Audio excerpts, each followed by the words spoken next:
Yan. Hello. Simula na tayo.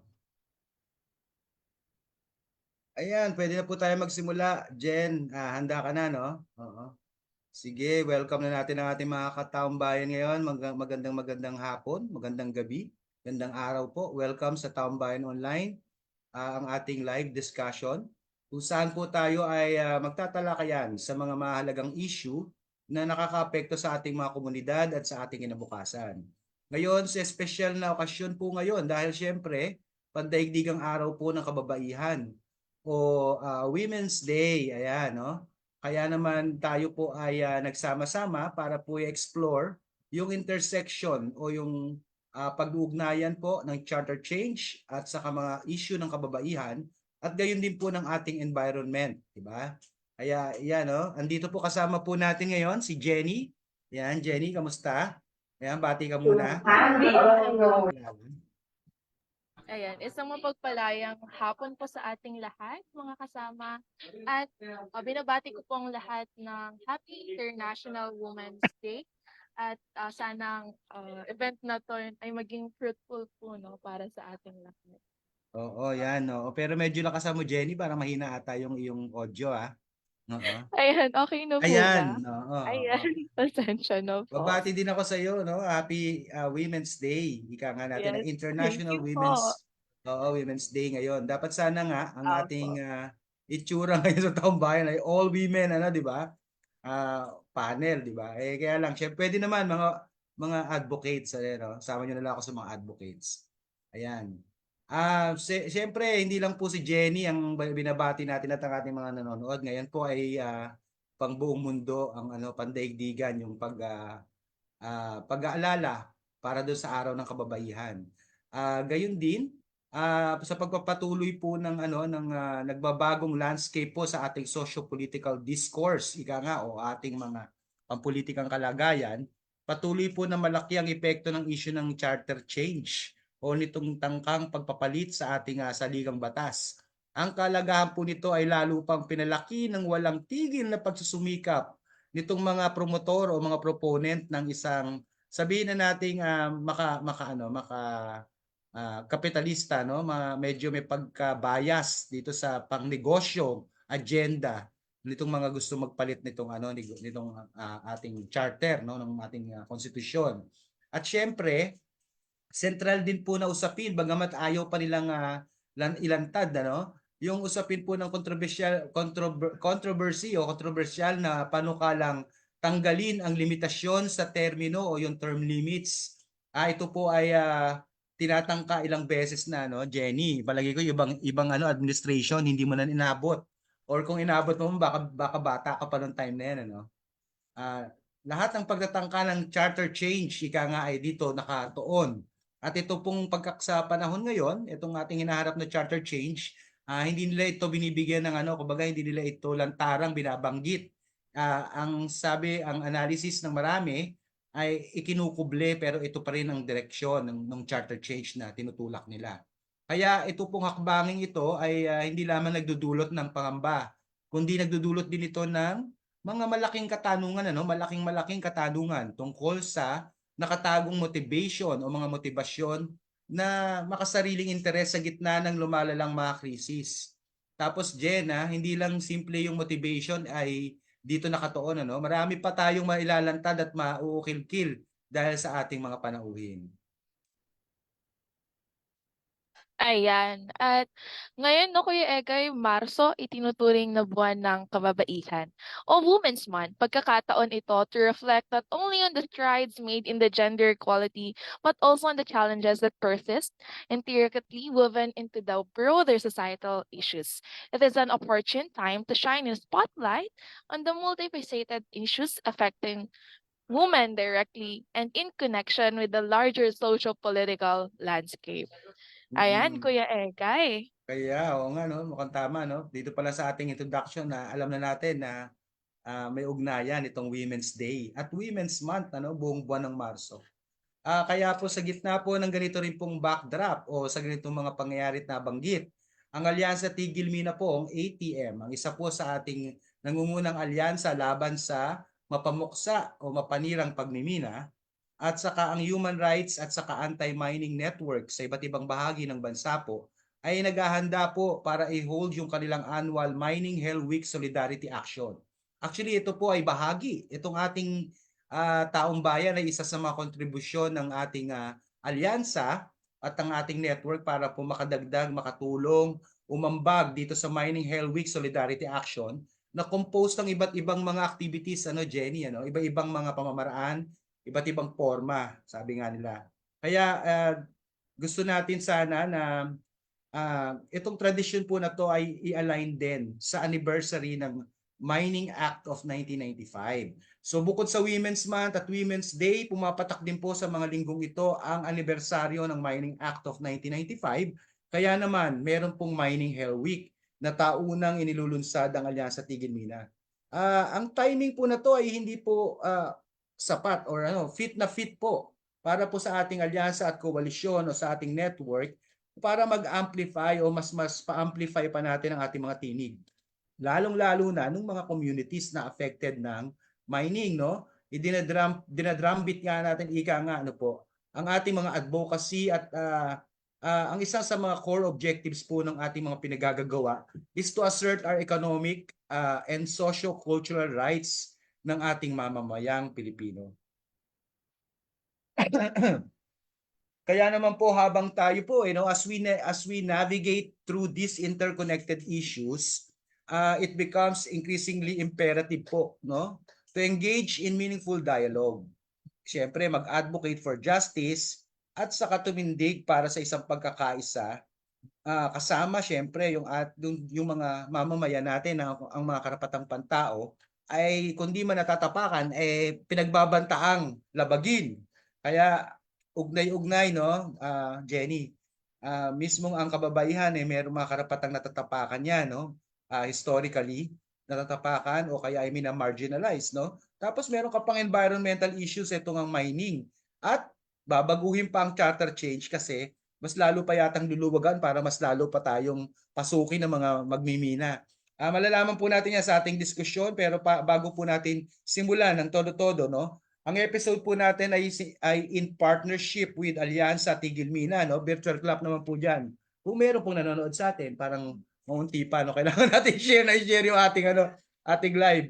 ATM, ika nga. Siyempre, ang pinangbulan na organisasyon ni Jenny Habon, ni Jenny, ay ang Junior ALCO Philippines, Para po sa kalaman ng lahat, ang ibig sabihin ng ALCO, yung nasa gitna ay Alliance of Local Colleges and Universities, o Junior ALCO Philippines. Jenny, tama, ito ay alliance ng mga student councils at youth leaders, Tama ba ako sa pagpapakilala ng ALCO? Association po instead Mm-mm. of alliance. Association of Local Colleges and Universities po. Association. Or Okay. in a broader sense din po, we're an alliance for the youth in ALCO Philippines po. Okay. Thank you, Jenny, So yan, si Jenny. Partner natin, bagamat wala ngayon dito, pero nasa siguro, marami rin po kasing activities na nagaganap ngayon, so totoo lang. At hindi rin nakaligtas dyan itong ating mga kapatid mula sa Area H Youth Council. Sa totoo lang, kasama natin sana yung presidente nila si Jane. Ayan, meron silang activity na supposedly morning, umurong na jazz ng hapon, kaya hindi umubra si Jane. At kapartner din po natin ang College of Arts and Sciences ng Cavite State University. Sila Richard, Saka si Frank naman galing ng Area H Youth Council. Kaya ngayon po, simulan na natin, simulan na natin yung ating pakikipag-usap sa ating panel na ipapakilala ni Jenny kung sino-sino po sila.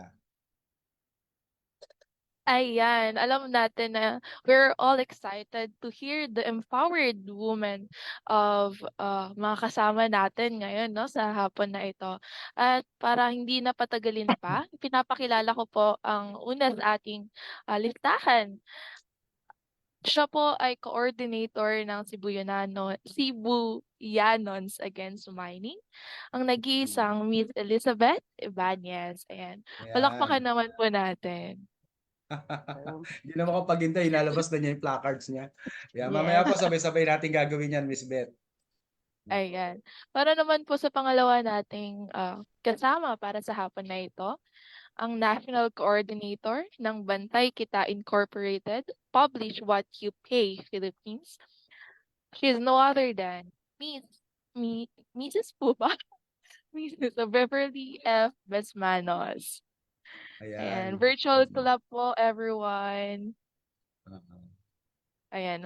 For the third panel, kasama naman po natin ang Executive Director ng Environmental Legal Assistance Center, no other than Attorney Griselda Gerthy Mayo Anda. Ayan, palakpakan naman po natin si Attorney.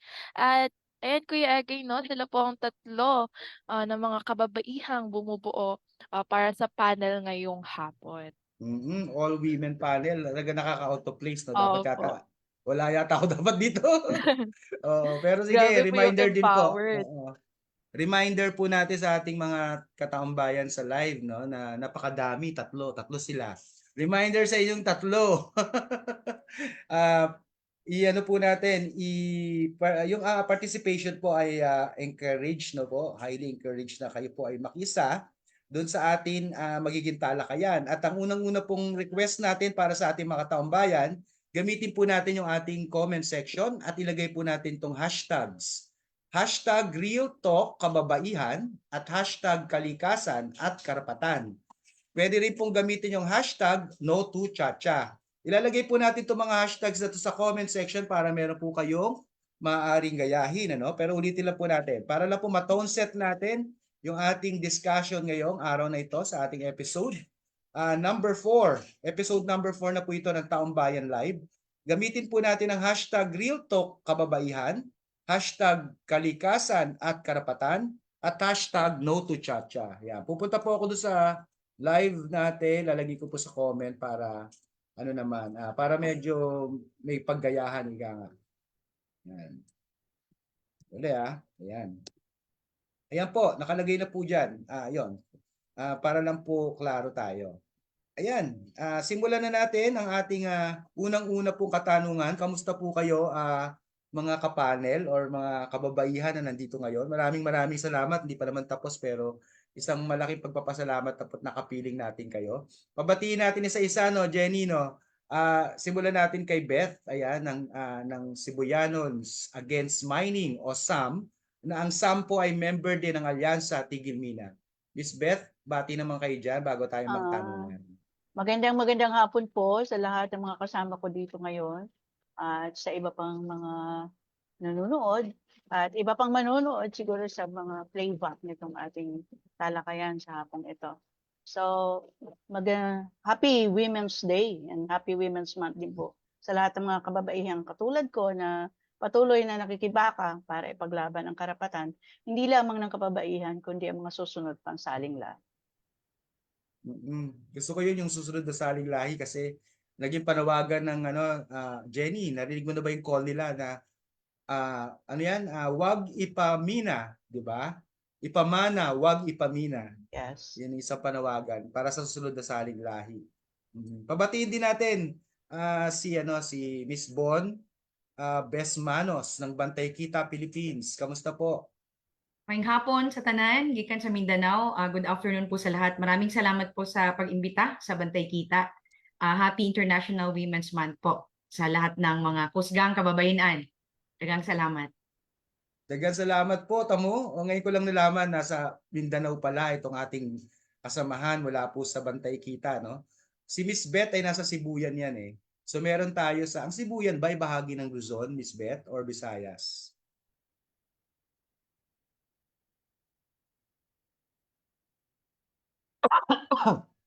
Ang Sibuyan ba to, Laya, no? Region 4B, pero Bisaya ang lengguwahe dito. Pero part siya ng Luzon. Part ng Luzon, ano po? Yes. So pero ngayon po, parang kaya ako lang po tatanong kasi tanyo, may Luzon, meron po tayong taga Mindanao, at ang susunod naman natin ay taga Palawan. Ayan, si Miss Gertie o Attorney Gertie. Bati po kayo, ma'am. Mabuhay po sa lahat ng mga kababaihan at mga kalalakihan. Siyempre, maraming sumusuporta sa adikain ng mga kababaihan, pero gusto kong bigyan ng stress yung mga kaugnay natin na mga babae sa pamayanan, mga katutubo, mangingisda, mga magsasaka, mga kabataan, mga matatanda at iba pa, no? Iba't ibang sektor.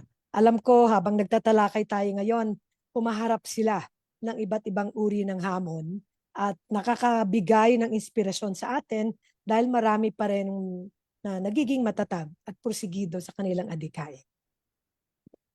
Yes, salamat po Miss Attorney Gertie, no? Yun na lang ang tawag natin kay Attorney Gertie. Kamusta po sa Palawan? Kanina medyo nangamusta na kami sa weather diyan sa Palawan eh. Yes, Oo. mainit, humid, may konting ulan, pero ang El Nino ay ramdam na. Galing ako sa South kahapon, nagrereklamo yung mga magsasaka. Tapos palagi kaming brown out dito. Nawawalan kami ng kuryente. In fact, just an hour ago, nawalan kami ng power. So, yan yung problema natin. Alam naman din natin sa area ng West Philippine Sea, di ba? Ibang usapin yan, pero dahil ang Palawan ang isa sa pinakamalapit dyan. Siyempre, yung usapin ng pagmimina, walang kamatayan, katulad kina Beth, no, at kina Bon. Actually, ang Sibuyan, ang Romblon at ang Palawan ay Mimaropa region kami. So, Region 4B kami. Isa kaming region Yes, na yes. mga isla. Ang Mimaropa po ay Mindoro, Marinduque, Marinduque, Romblon, kina Mhm. Miss Beth at Palawan. Palawan, Mimaropa. Yeah, para po sa Yes. kaalaman ng lahat. Bago po natin ibato ang unang tanong, Jenny, magbabato ng unang tanong si Jenny, pero babasahin ko lang yung mga nanonood sa atin, batiin natin. Siyempre, kasama natin si Roda ng Alyansa Tigil Mina, no? At nagsabi siya ng hashtag Real Talk Kababaihan. Ginamit na rin niya yung hashtag Kalikasan at Karapatan. Nanonood din po sa atin ngayon si Budit. Yan, si Budit po ang dating ex-SecGen ng PARA, no? Mapagpalayang pandaigdigang araw ng kababaihan, sabi niya. Pagpupugay sa lahat ng kababaihang tagapagtanggol ng karapatang pantao. Ayan, sabi naman ni Roda uli, hashtag no to chacha. Si Bergida Daños, hashtag kalikasan at karapatan. At saka si Dame Dion, nag-hashtag na rin siya ng ating mga ni-request. Ayan, sana po itulungan na lang po ninyo kami na ma-share yung live natin ngayon para po dumami pa yung ating mga makakapanood. Pero tama si Miss Beth eh. Kahit tapos na yung live, pwede naman panoorin itong ating recording ngayon, no? Parang lalabas recorded yan. Sige, Miss Jenny. Ayan, para po umpisahan ng ating panel discussion, para sa ating unang katanungan, ano ang mga pangunahing implikasyon ng proposed charter change sa mga kababaihan at sa kalikasan, lalo na sa mga komunidad na apektado ng pagmimina? And ulitin ko po para sa mga nanonood sa ating live. Ang first question po ay ano ang mga pangunahing implikasyon ng proposed charter change sa mga kababaihan at sa kalikasan, lalo na sa mga komunidad na apektado ng pagmimina? Ayan, kahit sino po pwede sumagot, Pero habang namimili sinong gustong sumagot po, pinopost ko sa comment section para makasama rin sa discussion yung ating mga nanonood ngayon. Sino po ang gustong mauna? Okay, hello. Ako na. Sige po. From the community.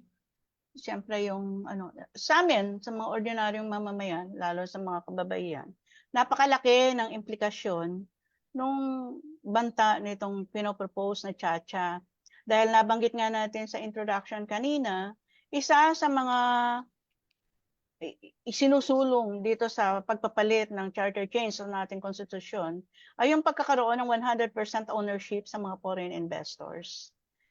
Alam natin na, or para sa rin sa kaalaman ng iba na hindi pa rin nakakaalam, ang karamihan ng mga nagmimina dito sa ating bansa ay mga sa ibang bansa at gumagamit lamang ng mga dummies or mga Pilipino na siyang hinaharap sa atin dahil nga sa kasalukuyan, ang ating konstitusyon ay nagsasabi na hindi nga allowed na magkaroon ng isang negosyo, lalo na kung ito ay hindi Pilipino.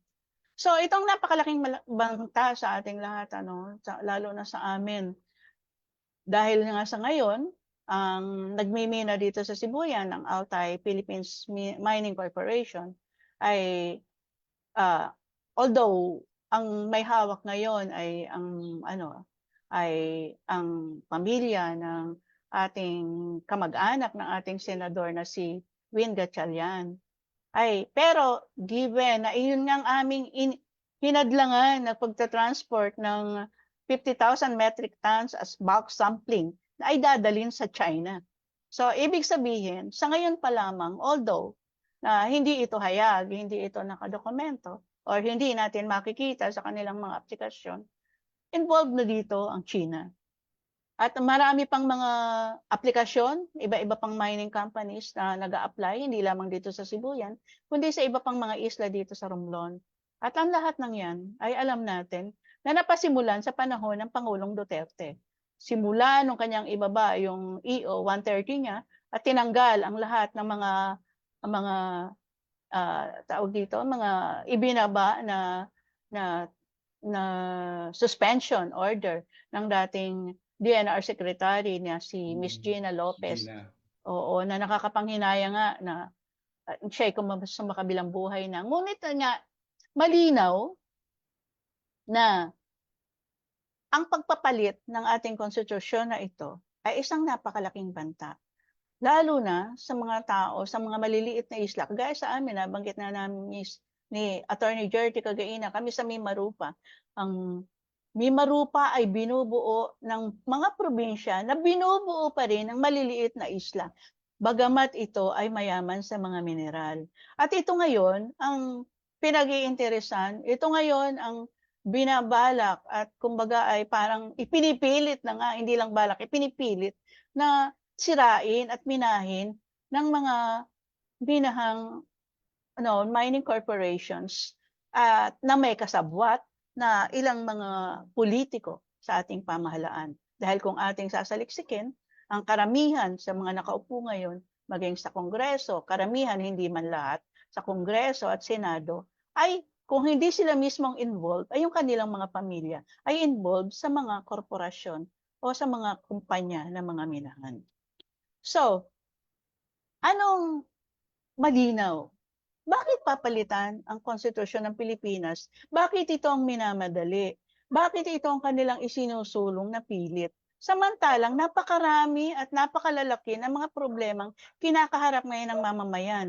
Ako bilang babae, at iba pa sigurong mga ina na nakakapanood o nakakapakinig nito, at makakapanood at makakapakinig, ay alam na napakatataas na ng mga bilihin. Lalo na yung number 1 na ating mga kinakain dito sa Pilipinas, ang bigas.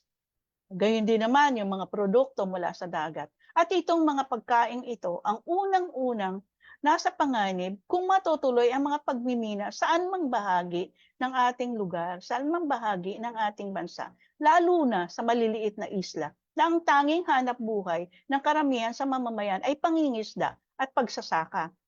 At dahil nga sa kami ay isla, napakalaki ng peligro dahil isolated kami sa tuwing may sumama lamang na panahon. At ang pagsama ng panahon na yan ay lalong lumalala dahil nga sa nagpapalit na klima o umiinit na klima ng daigdig. At ang rason din naman ng pag-init ng klima ng daigdig na inile-lecture maging sa mga elementarya ay sinasabing yung pagkaubos ng ating mga kagubatan, yung pagkaubos ng mga puno, at yung mga activities, lalo na ang paghuhukay at itong mga open pit mining na ito. So bakit napakahirap unawain na bakit ang pagmimina pa rin ang kanilang pinapaboran? At ano pa, yung mga development projects na ginagawa nila, bakit ito ang prioridad? At bakit din wala kang maririnig kung na balakin nila para paunlarin ang agrikultura? Bakit wala kang marinig na paunlarin ang edukasyon? Ito ang number 1 na kinakailangan ng mga mamamayan ngayon. Mag-create ng mga sustainable livelihoods, ngunit hindi ito. So, anong iahain ng mga ina sa kanilang hapagkainan? Kung yung tanging pinagtataniman nila ay iyo pang sisirain samantalang wala nang ibang mapaghahanap buhayan. So, ang tubig, number 1 din itong apektado. Dahil kapag nagmina, apektado din itong mga watersheds. Sa aming isla, libre ang tubig. Walang bayad ang tubig. Pwede kang maka-avail ng malinis na tubig ng libre. Pwede kang makapaglaba, pwede kang makaligo. Kung miminahin ang isang lugar na gaya ng sa amin, saan kami kukuha ng tubig? Ng malinis na tubig na kagaya na nagiging problema ngayon sa Masbate, sa Aroroy, Masbate, na kung saan nagkakasakit na ang mga mamamayan na dahil nga sinira nila ang mga source ng tubig doon at na-contaminate ng dahil din sa pagmimina. So, ang malinaw, ang tsatsang ito, kahit sa ang aspeto at kahit sa ang anggulo nating tingnan, ay walang matutugon na suliranin na kinakaharap ng mamamayan ngayon. Bagkus ito ay maglalagay sa mas malala pang problema, mas magbibigay ng bigat sa mga pasanin na dinadanas ng mga nanay, ng mga kababaihan at lahat na ng mamamayan. Bagkus ito pa rin ay maglalagay ng napakalaking peligro sa buhay at ikinabubuhay ng lahat ng mamamayan, lalo na sa maliliit na isla na kagaya ng sa amin sa Sibuyan. At tandaan din natin na kahit sabihin natin na malawak na isla, kagaya ng Surigao, sila rin ay nangangailangan din ng tubig. Sila rin ay nangangailangan din na maligtas ang kanilang mga produkto sa karagatan na unang-unang nakokontaminate ng dahil sa pagmimina na nagaganap. At kung ang tiyatsa lamang ay isusulong at 100% na ownership ng mga foreign investors, ano ang tulong nito? Dapat malinaw, anong tulong nito na maibibigay sa mamamayan? Oh. Bakit hindi natin mas tulungan ang mga negosyante dito sa ating bansa kung talagang tayo ay seryoso na iangat ang kabuhayan ng mga mamamayan? At dapat, klaro rin na ang ipsinusulong ng ating pamahalaan ay sustainable hanap buhay. Hindi isang negosyo na ang may-ari ay isang taga-ibang lugar, taga-ibang bansa, na hindi mo matitiyak kung anong klaseng negosyo ito at hindi mo rin matitiyak ang 100% na malasakit nito sa atin dahil sila nga ay hindi Pilipino. So, pansamantala, yun po lamang ang aking masasabi. Kaya, kanina excited na ako ipakita yung aking Ilabas placard yung na Oo. ito. Mamaya po gagawin natin yan. Oo, Excited yan. akong ipakita ito talaga at dapat talagang mabasa at tularan ng lahat ng mamamayan. Thank you. Yes, babalikan po natin si Ate Beth, ano?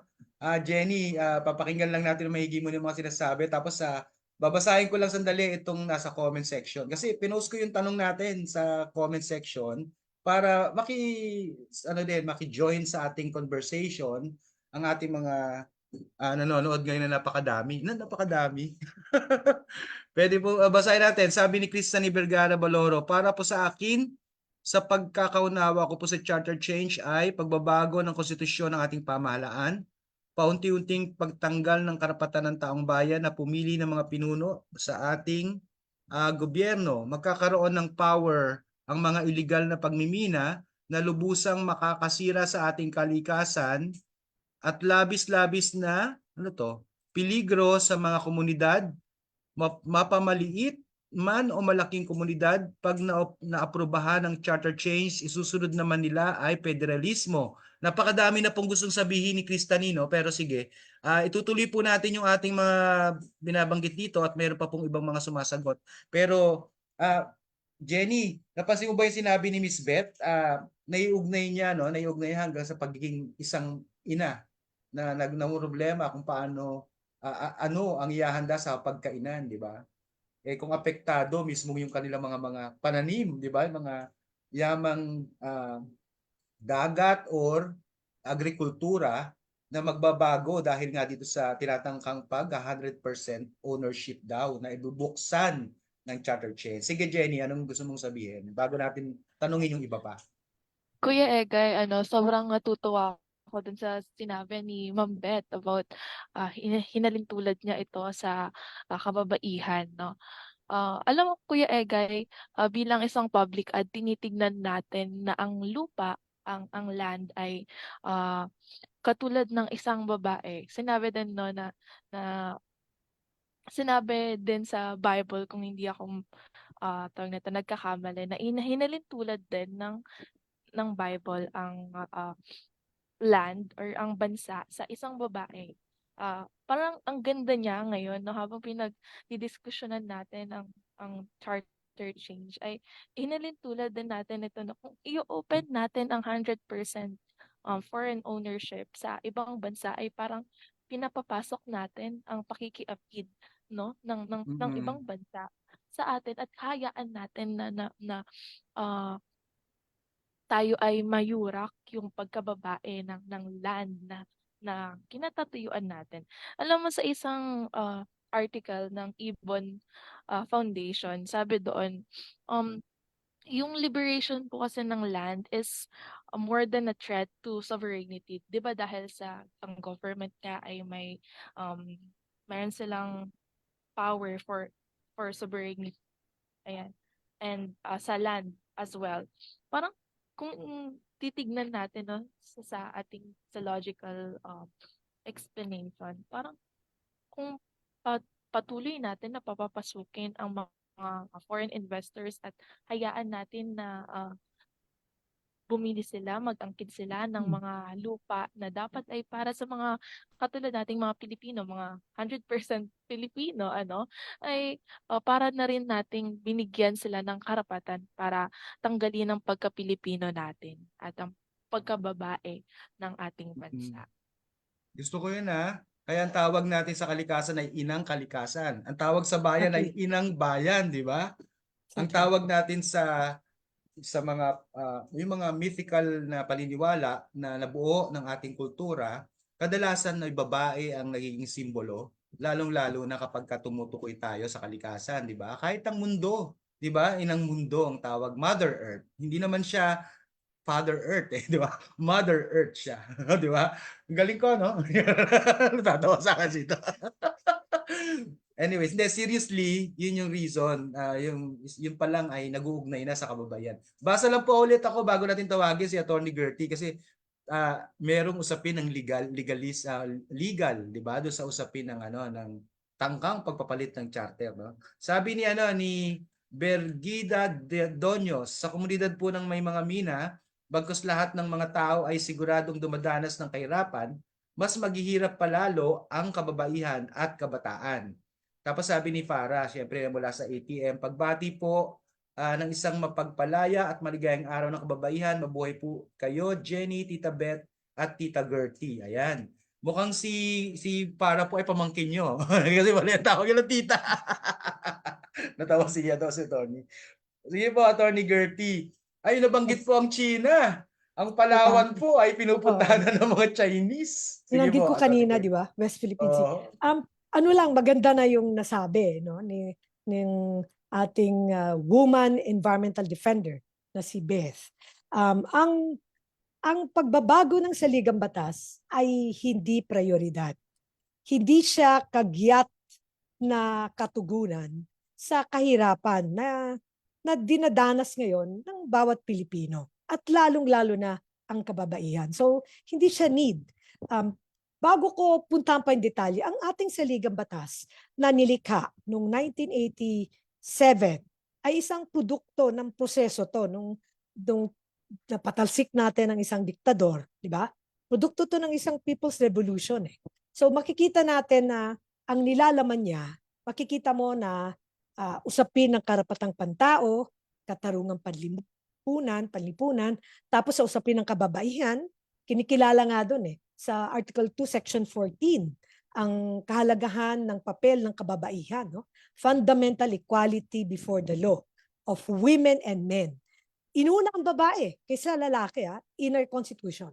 Kaya sinasabi nga ng no less than the justices na mas maganda ang ating saligang batas. Hindi naman sira, no? Hindi siya bagay. Why do you have to fix something which is not broken? Diba?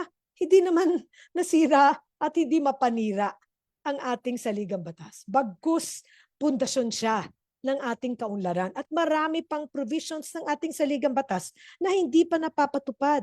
Katulad ng anti-political dynasty law.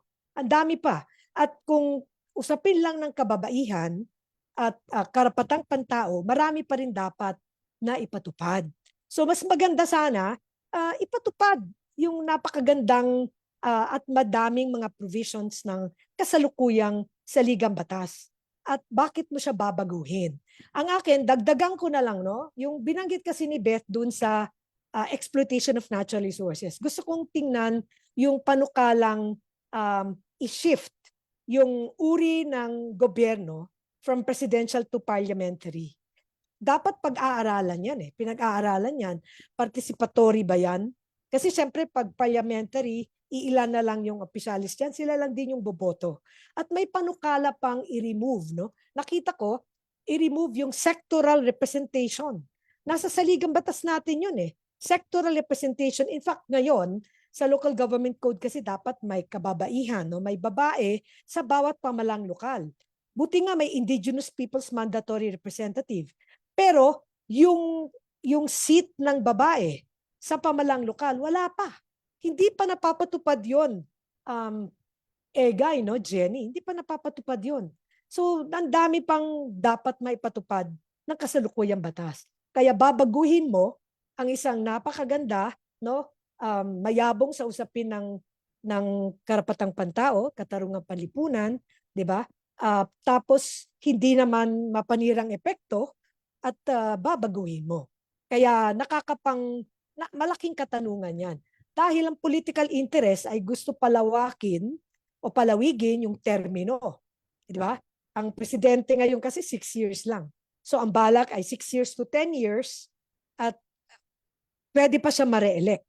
Yung Congress naman at yung local officials, 3 years ngayon gagawing 5 years. Yan ba ang tugon sa kahirapan? Di ba? Kung usapin ng kababaihan, frontliners kasi ang babae sa usapin. Kayo na nga nagsabi, inang kalikasan, inang bayan, siya yung nangunguna sa pagsasabuhay ng bawat pamilya. Maraming kababaihan sa iba't ibang lugar ng Pilipinas at iba't ibang lugar ng mundo ang nangangalaga ng kapaligiran. Sa tubig kanlungan pa lang dito sa Palawan, makikita mo, hindi lang sa pagtatanim, sa usapin ng pagsisiguro na may makakain ang bawat pamilya. No? Nahain sa bahay, tapos yung kanilang tanim. Hindi lang lalaki at babae ang tulong-tulong dyan. Sa sektor ng pangingisda, ang laki din ng papel ng kababaihan doon. At ngayon, pag iuugnay mo siya sa pagmimina, no, gusto kong tumbukin yung tanong nyo kanina, hindi din prioridad dapat ang pagmimina sa isang bansa na mayabong sa samut-saring buhay. Yung samut-saring buhay ng Sibuyan, ng Palawan, ng Mindanao, ng Sierra Madre, ng Samar, ng Zambales, no, na ngayon sa Surigao, mayabong tayo sa samut-saring buhay, halaman at hayop nagbibigay ng buhay sa atin. Yun dapat ay mapanatili dahil tumutugon dapat ito sa hamon ng pagbabago ng klima. Pero ang pagmimina, katulad sa Palawan, ang nickel mining has resulted to the cutting of trees. Isang minahan dito may tree cutting permit pumutol ng 27,909 trees at mag-a-apply pa ng tree cutting permit for another 8,000 trees. At marami pang minahan na libo-libo na puputol ng punong kahoy. So ano ba ang papel ng last ecological frontier? Ang Palawan. Magiging lost frontier kami. Di ba? Sa dami na libo-libong puputulin dahil pinayagan mo ang pagmimina. Hindi po siya tugon sa kahirapan ng Palawan. In fact, sa pag-aaral, sa maraming pag-aaral, ang halaga ng kagubatan, ng buhay ilang, ng ilog, yung ecosystems, goods and services ay mabigat kung iuugnay mo, kung ikukumpara mo sa value ng minerals. Marami ng pag-aaral dyan. And I think si Bo ng Bantay Kita can add more. Ang atin, dapat tingnan ng mga politiko ang siyensya. Di ba? Kasi may scientific basis na eh. Marami ng pag-aaral na dapat, sabi nga ni Beth, palaguin mo ang pangingisda, ang pagsasaka, pagbigay ng oportunidad sa mga katutubo, kumuha ng non-timber forest products. Dito sa Palawan, pinapahirapan sila sa pagkuha ng permit. Kasi ang buhay nila, kumuha ng ratan, ng honey, ng almasiga resin. Hirap sila. Bahagi yan ng kanilang indigenous enterprise development, no, at livelihood. Yun dapat, at ang kababaihan, malaki ang papel dyan as frontliners. Yun dapat ang bigyan ng katugunan. Hindi dapat ang pagbabago ng saligang batas na maganda naman ang kanyang nilalaman para ang ating karapatang pantao ay maproteksyonan. Ang katarungang palipunan ay dapat maipatupad at yung mga provisions natin o natural resources ay dapat din mapatupad. Dami nating batas Egay at Jen, pero ang butas ng ating batas ay hindi siya napapatupad. Hindi siya nabibigyan ng sapat na pondo, pati tao para siya ay mapatupad. Yun dapat. At para sa kababaihan, ang daming batas din para sa kababaihan. Pero bakit yung mga kababaihan sa Brooks Point wala nang hanap buhay ngayon sa lobster fry? Wala nang maipakain para sa ilang pamilya. Yung palay na lagyan na ng nickel laterite, di ba? At wala na silang pondo, ang ilang mga anak ay nahinto na sa pag-aaral. These are real issues. At tingin natin dapat pakinggan ito ng ating mga politiko na nagsusulong ng pagbabago ng ating saligang batas. Inuulit ko, hindi prioridad yan, hindi makakatugon sa problema ng kababaihan at lalo ng likas yaman. At yung problema ngayon na idinudulot ng walang katapusang pagbimina sa isang mayabong sa samot-saring buhay na bansa ay dapat bigyan ng katugunan. Nakakalungkot, no? Katapusan ko lang dyan is, naniniwala kasi ang kasalukuyang administrasyon na para umahon tayo sa COVID ay dapat bigyan ng oportunidad ang mining industry to spur economic growth. Mawalang galang na po, that is a distorted and skewed analysis. Hindi po yan ang sagot sa kahirapan ngayon at sa pagsisira ng ating likas. Salamat Yes, po. ang gandang segue no po kasi mukhang sasagutin yan ni Ma'am Bon mula po sa Bantay Kita. Pero bago po natin tawagin si Ma'am Bon, meron pong gustong sabihin si Jenny. Pero Jenny, bago kita pagbigyan kanina kasi sabi ni Ma'am Gertie, makinig kasi sila, pakinggan nilang taumbayan, lalong-lalo na ang mapag-arugang mga kababaihan, di ba? Kasi ang number one karakter, correct niyo ako, hindi ako nambobola, no? Pero di ba yung usapin ng pag-aalaga, hindi lamang sa kanyang pamilya, kundi sa buong bansa, pati sa kalikasan, yan yung karakter ng mga kababaihan, mapag-alaga. So, wag masyadong tumingin sa mga, sabi nga ni Sir JB, guest natin siya nung isang episode din. Paano ba dinidefine yung progress, yung development na sinasabi nitong mga proponent ng charter change? Baka dapat makinig sila sa mga kababaihan kasi ang madalas nilang lente na tinitingnan ay lente ng numero at lente ng pera, di ba? Yung pag lumaki ang bilang ng pera, yun yung maunlad para sa kanila. Pero ang kaunlaran ay hindi na define lang ng pera o ng profit or ng income, di ba? Pero bago yan si Jenny, meron kaninang gustong sabihin, Jen. Ayan, Kuya Egay. Mm-mm. Ay, wait lang po. Susugan ko lang po yung sinabi, no, ni Attorney Gertie, no. Sa amin sa Akbayan Youth ay talagang idinidiin namin na we have other problems more than this charter change. And yung Constitutional Convention, if I'm not mistaken, is said to cost an almost 9.5 billion. And that's too much money. And to receive, I mean, um, if I'm not mistaken, correct me if I'm wrong, attorney, no, yung delegate na mga sasama sa convention sa CONCON, I they will be receiving at 10,000 a day, ganyan, no, for a meeting lang yon. And with so much na government should prioritize right now, ay parang napaka-ideal naman na gumastos tayo ng 9.5 billion just for the charter change while we have so much ongoing societal issues that we have right now. Like for example, here in uh sa sector namin, sa education sector, no, we have ongoing struggles, kakulangan sa maayos na edukasyon, sa quality education. At alam naman natin na madami ongoing uh, issues sa DepEd and SHED, lalo na sa budget cut. So, bakit pa tayo gagastos ng another 9.5 billion just for this? Mm. Yeah, thank you, Jenny. Bibigay naman natin kay Miss Bon ng Bantay Kita Philippines, ano? Pero totoo nga ba? Alam ko kayang-kaya itong i-contradict at medyo pinahapyawan na ni Atty. Gertie. Malaki ba ang kapakinabangan financially or economically ng bansa natin para sa tinatangka nilang pagbubukas lalo, di ba? Ng malaking porsyento ng pagmamay-ari, lalong-lalo na sa pagmimina nito mga foreign, di ba? Mga foreign businesses. Sige po, Miss Bon. Sige po, maraming salamat.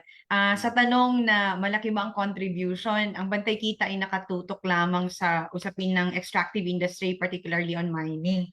Ang pinaka-latest po na data na meron tayo na nirelease ng Philippine EITI ay ang contribution ng mining sa GDP natin ay 0.9% lang po. Masyado pong, hindi pa rin po siya nakakaabot sa 1. Mas malaki pa rin po ang contribution ng ibang mga sektor, no?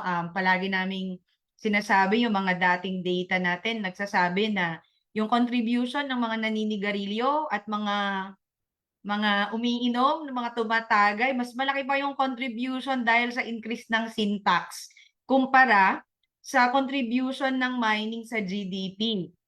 So kaya tinatanong ng mga tao, ba't pa tayo magpapamina kung pwede lang naman pala tayong manigarilyo at mag-inuman para yumaman yung bansa natin. Wala pa tayong nasisirang mga sapa, mga kadagatan at mga kabukiran natin, no? So masyado pong maliit ang contribution po ng mining sa ngayon. Ang sagot po niyan kasi masyado din pong maliit ang buwis po na pinapataw ng ating gobyerno. Ang nakakatuwa sa mga developments na ito ngayon, lalo na itong panawagan na baguhin ang konstitusyon ng Pilipinas, masyadong creative, no? Masyadong matatalino yung mga taong nasa likod ng mga proposals na ito. Kasi kung titignan mo sa perspective ng mga kababaihan, no, sa mga komunidad na tinutulungan ng Bantay Kita, yung usapin pa lang ng mining, masyado ng overwhelming yon. Marami ng issues na hinaharap sila. Mga kababaihan natin, usually ang mga nagtitake ng very mahabang panahon, very sustained yung kanilang pakikipaglaban against the externalities of mining kasi araw-araw nilang nakikita, ilang taon na silang hindi nakaka-harvest, lumiliit yung fish catch nila, hindi na nila natatamnan ng kanilang mga uma dahil sa epekto ng mga nickel mines. And even our indigenous peoples, no, na nararamdaman nila na paliit ng paliit ang lugar, no, na natitira, yung spaces for them to express at para mabuhay, no, to express their cultural identity and also para mabuhay at magkaroon ng sustainable livelihoods. Nararamdaman ito lahat ng mga kababaihan natin sa baba. Kaya yun yung magiging implikasyon nito mga pagbabago na naman sa konstitusyon na I think primarily ang nakikita nating matingkad na motivation ng mga magagaling na mga mambabatas natin o kung sino man yung nasa likod niyan, ay tingin ko yung yung kanila na namang kasakiman. Sorry for the word, pero ito talaga yung nakikita natin na mga ngayon mga trend, lalo na sa usapin ng mining, sa usapin na related to the energy transition. Ang Kongreso nung bago nagsara ang taon, nung nakaraang December, ay naipasa nila yung kanilang proposal to decrease the tax, no, to the mineral reservation areas from 5% to 3%. And majority of the mining operations na nasa loob ng mga mineral reservations ay mga nickel mines. At alam natin na ito yung mga kakailanganing mineral or critical minerals para sa transition into a cleaner energy. So ibig sabihin yan, tataas ang demand sa mga minerales, no? Ang Pilipinas, lalong-lalo na ang Dinagat Islands and etong Caraga region na kung saan more than 50% of our large-scale mining operations are happening, dito manggagaling ang mga nickel na kakailanganin ng ibang bansa, no, para mag-transition into a cleaner energy. Pero nakikita natin ngayon, masyadong mabilis yung mga usapin sa usapin ng mining At ito na naman, may tsa-tsa na naman. So parang ang galing-galing ng ating mga mambabatas na binibilisan nila ang pagtapon ng mga malalaking desisyon para sa komunidad, para desisyonan, at minsan walang espasyo, no, ang mga marginalized communities natin, lalong-lalo na ang kababaihan at mga indigenous people natin, na makagalaw at makapagsalita. Kasi hindi pa tapos yung isang issue, may bago na naman, may bago na naman. At ang sinasabi nilang rason kung bakit baguhin ang konstitusyon, dahil ang konstitusyon natin ay parang hindi siya globally friendly sa mga investors, at gusto natin maging globally friendly tayo para mas dumami ang pagpunta ng mga investors. Na alam naman natin na ito ay ina-argue ng ating mga ekonomista na sinasabing hindi lang ito usapin ng pagpapadami ng investors, mas lalong usapin ito doon sa kahandaan ng gobyerno natin. Kahandaan ng gobyerno natin na tanggapin ang mga investors na ito, at kung anumang negosyo ang gawin nila sa Pilipinas, handa ba ang gobyerno natin na i-monitor? Handa ba ang gobyerno natin na i-manage ang mga externalities ng mga investments na ito? Na alam natin, hindi pa pinag-uusapan ng energy transition, walang hustisyang nangyayari, hindi pa na ibibigay ang hustisyang hinahanap at hinihingi ng mga communities natin na affected ng mga large-scale investments. So, ang kasagutan, hindi handa ang gobyerno, at lalong-lalong hindi handa ang mga tao. Kapag dumating ba ang maraming investments na yan, enough ba yung capacities, yung skills ng tao na kakailanganin mo para tumakbo at kumita ang mga negosyong yan? Handa na ba ang education system natin? Handa ba ang health sector natin? At iba pang sektor? Handa ba tayo, yung gobyerno natin, sa usapin ng corruption sa mga negosyong ito? Ang daming issue, nandiyan pa yung rule of law na hindi nangyayari sa Pilipinas. So, ang dami-daming issues na ito, at lahat ng ito ay ipapatong natin lahat sa mga marginalized sectors, at lalong-lalo na sa shoulder, no, sa Abaga, sa Bisaya pa, sa atong mga kababaihan. And sana yung dapat nating pag-isipan, no, na baka hindi constitution ang problema natin. Hindi pa natin na-perfect yung pag-implement kung ano yung nasasaad sa konstitusyon. Tapos heto na naman, bago na naman ang gusto ng ating mga mambabatas. Maraming salamat po. Agree 100% po, no. Salamat po Miss Bon. Mamaya babalikan po natin si Miss Bon ng Bantay Kita, kasi katulad nga po nung binitawan natin bago natin pinagsalita si Miss Bon, nabanggit na nung mga nakaraang mga episodes natin. Guest natin si Sir JB Garganera ng Alyansa Tigil Mina, no. Maganda daw balikan talaga at tingnan ano nga bang pag-unlad. Paano natin sinusukat ang isang maunlad na Pilipinas, di ba? Kung palaging nakatingin dun sa usapin ng negosyo, kita, usapin ng nakatingin dun sa gaano kadami na iaangat dun sa usapin ng pera. Kasi nakakalimutan ata na ang pag-unlad din ay nasa sa dignidad at pagkatao ng ating mga kababaihan, ng ating mga mamamayan, di ba? Kung ang mga mamamayan natin na nasa laylayan, ika nga, ay lalo pang magugutom at lalong maapektuhan, anong kaunlaran at para kanino, di ba? Para kanino ba itong kaunlaran ay dudulot daw ng charter change, di ba? Tapos meron binanggit naman nung nakaraan hindi ko malaman kung napanood ko po kay Miss ano pangalan nito? Ano pangalan nitong ating economist na meron siyang short video, nakalimutan ko, sorry, sa dulo ng ko. Palayo kilala po ng taga-Bantay Kita nila Miss Bon. Si Magno, no? Magno po. Yes. Cielo Magno. Cielo Magno po. Ang simple-simple ng paliwanag niya, sabi na nga niya, hindi totoong dahil sa limitasyon or sabihin na natin nagmumukhang bara ang konstitusyon natin dahil sa protective ito sa ating local or sa ating bansa. Hindi totoo na ito ang dahilan kaya hindi pumapasok ang negosyo. Kasi in fact ang Vietnam nagbanggit pa siya ng iba pang mga bansa, hindi naman nila tinanggal yung protection ng kanilang konstitusyon sa kanilang lokal na ekonomiya, pero na-encourage nilang pumasok ang mga investors. Ito naman ang biro ni Congressman Ed Selagman nung unang-unang episode. Sabi ni Congressman Ed Selagman, Kaya yata ayaw pumasok dito mga investors kasi ang hina ng internet natin. Kasi habang naka-live kami, bigla na lang ako nagahang. Bigla kaming sabi, ayan, kaya hindi pumapasok ang mga investors kasi hindi maganda ang internet connection natin. Pero pabiro lang po yun ni Congressman Edsel Lagman. Ayan, baka may gusto ka sabihin, Jenny, sabi ano mo lang, saka Miss Beth, Attorney Gertie, at saka syempre si Miss Bon. Ayan, basa tayo muna sa ating mga nasa viewers para kasama naman natin sila. Sabi ni Kristany ulit, wala na tayong choice, palitan na natin ang mga namumuno. Papalitan mo na.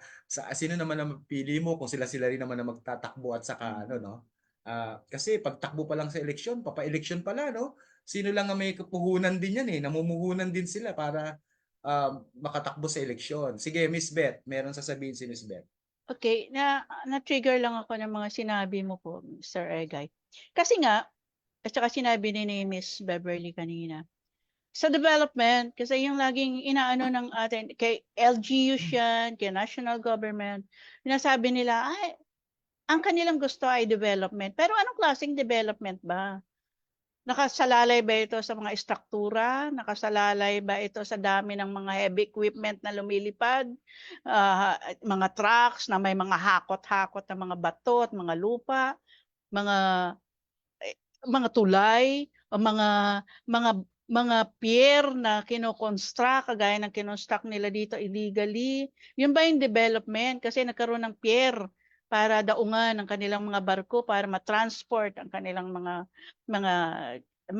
illegally mined na mga kalupaan. Ito ba yung development na ating hinahanap? Kung ang kapalit dito ay kagutuman sa mamamayan, sakit dahil wala nang malinis na hangin at malinis na tubig, ito ba yung development na ating ibibigay sa mga local, sa mga mamamayan, sa mga laylayan o sa mga liblib na lugar, lalo na sa mga katutubo? Ang mga katutubo natin ay nakatira sa mga natitira nating mga gubat, at lagi nga siguro, ewan ko kung may sasalungat sa akin, na lagi talagang patunay na kung mayaman ang kultura ng mga katutubo sa isang lugar, ang kapaligiran dito ay mayaman din.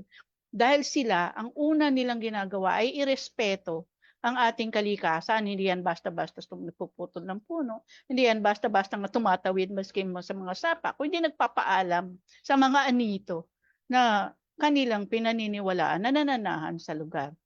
So, kung development, at kung ang development na ito ay galing sa bibig ng mga politiko na ang karamihan ay nakasalalay sa SOP na termino na ginagamit nila, hindi po ito development, hindi ito kaunlaran. Ito po marahil ay kaunlaran sa kanilang bulsa. Ngunit kung sila ay mananahan din sa ating planetang ito na nag-iisa rin naman ng kasalukuyan ng unti-unting nasisira dahil nawawala na ang malinis na hangin, nawawala na kukontaminate ang mga katubigan. Lahat din po itong sinasabi nilang development ay siya rin pong papatay, maging sa kanilang yumaman at pinayaman nila yung kanilang mga bulsa. Nang dahil dito sa mga programa, sa mga proyektong kanilang pinaprioridad. Kanya po itudugtong ko na rin yung panawagan ko bilang representante ng isang kababaihan, ng isang ina na nananahan sa isang liblib na at mapakaliit na isla, ngunit mayaman sa likas yaman, mayaman sa iba't iba't samot-saring buhay sa kasalukuyan na nasa bingit na napakalaking banta, na sana po pakinggan naman sana ang mga tinig ng mga mamamayan kung saan na nananahan doon sa lugar at direktong maapektuhan ng kanilang mga programa o proyekto na nais na isulong at ipalulun sa atin ng pikitan. Nakapikit ang mata, magbibingi-bingihan tayo, na wala na tayong kailangang sabihin pa, basta tanggapin na lamang. Sila po ay tumakbo ng nakaraang eleksyon para sabi nila maging lingkod bayan. Kung lingkod kayo ng bayan o ng mamamayan, dapat ang tinig ng mamamayan ang inyong pinakikinggan at ang kapakanan ng mamamayan ang inyong sinasaalang-alang. Hindi yung mga foreign investors na inyong prioridad sa kasalukuyan. Kanya kayo nagsusulong ng tiyatsa at hindi rin po yung mga negosyante na sisira sa mga pinananahanan po naming lugar. Yun po lamang. Thank you.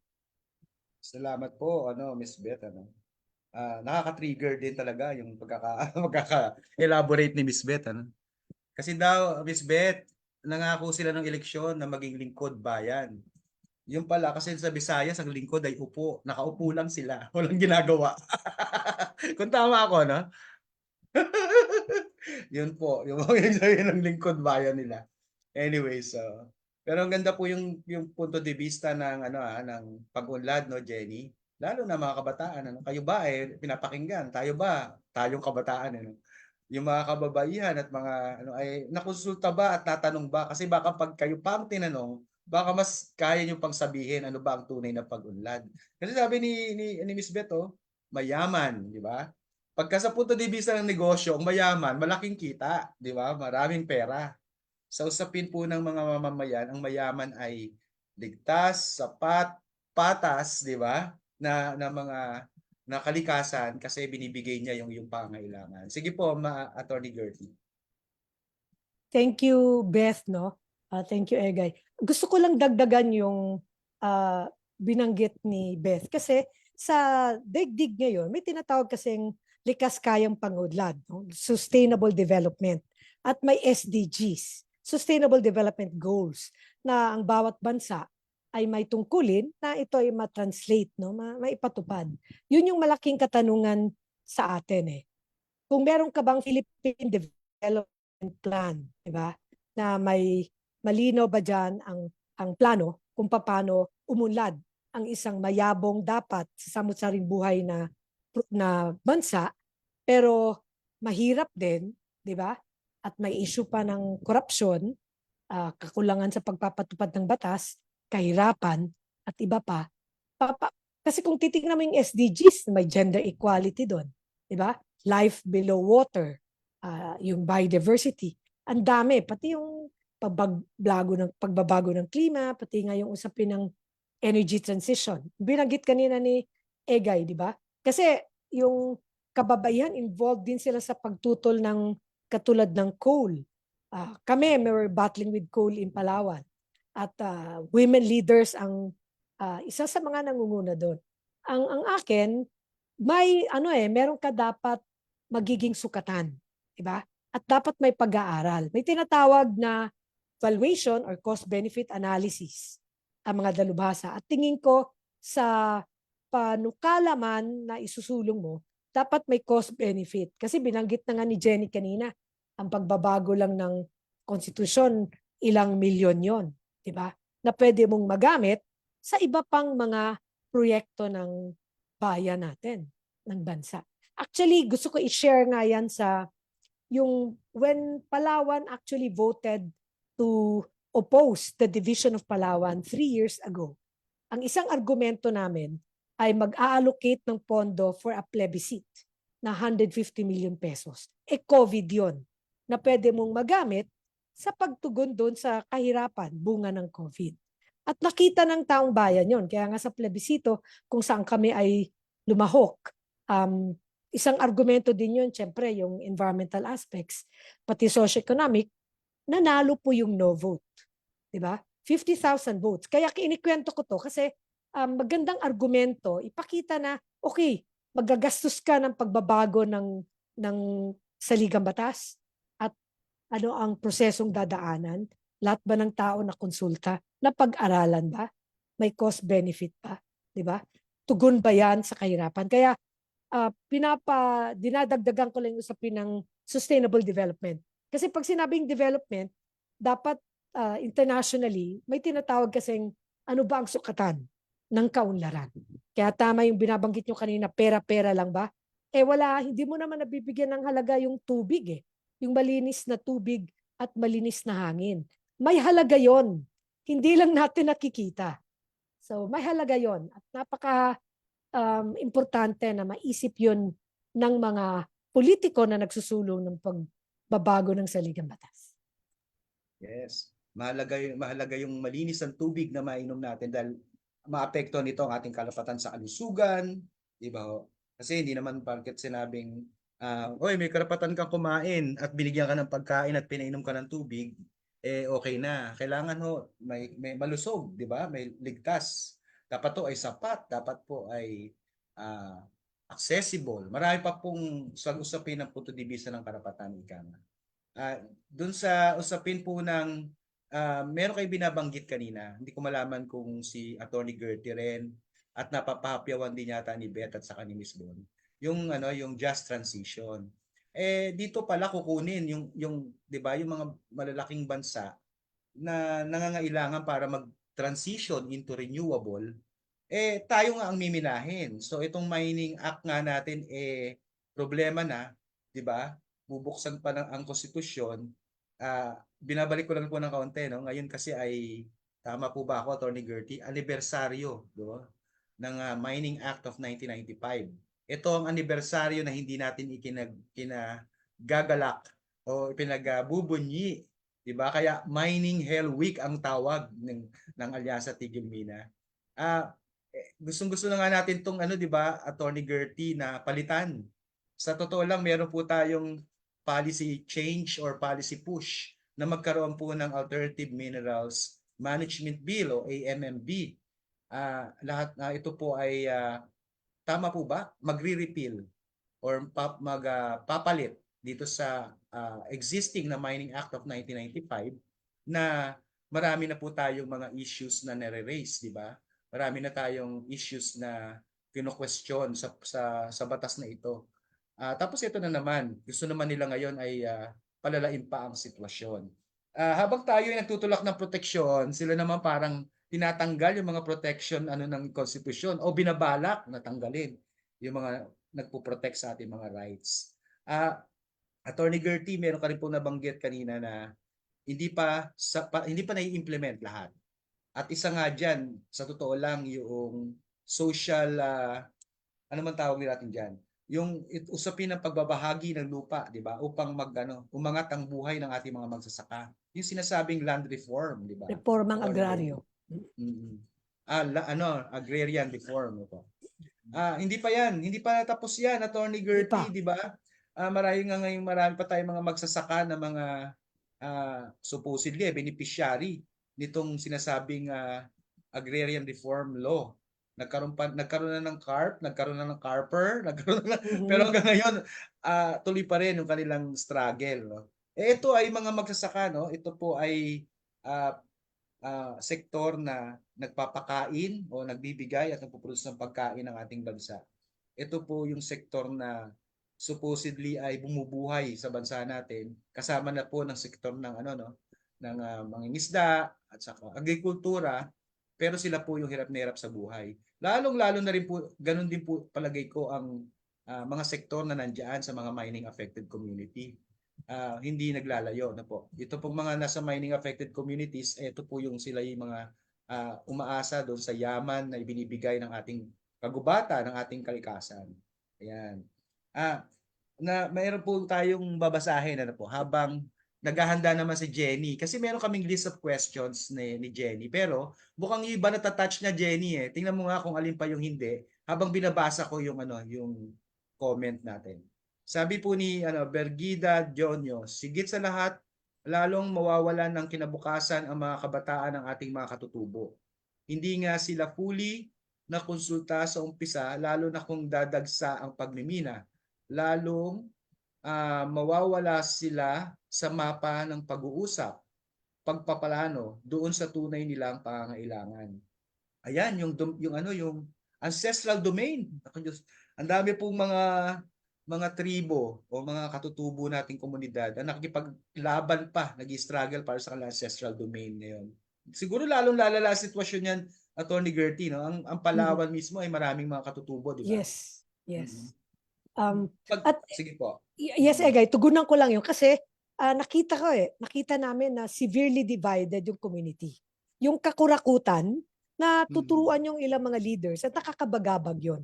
Kasi syempre, hindi naman sila nabuhay sa ganyang pera-pera lang, di ba? Pero pag ino-offeran ka, halimbawa nasalanta ng floods, no? Noong January 2023. Kaagad may pera, traktor, para lang makalimutan.